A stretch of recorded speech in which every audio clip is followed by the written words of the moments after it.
Ty to máš nějaký nakřivo. Co? To nějaký nakřivo. V pohodě. Teď tě nevyklepu už. No, já mám akorát pocit, že vás natáčím místo focení. Oh, ne. Já. No zabící. Protože nevím, jak se předělává na foťák. Tak, stoupni.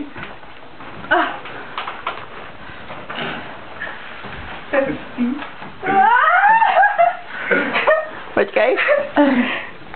Ty děláš prdě.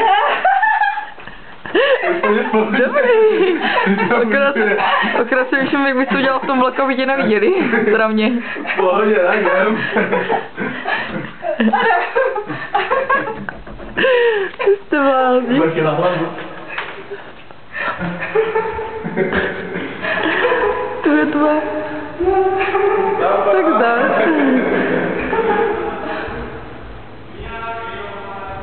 To si můžu ukázat.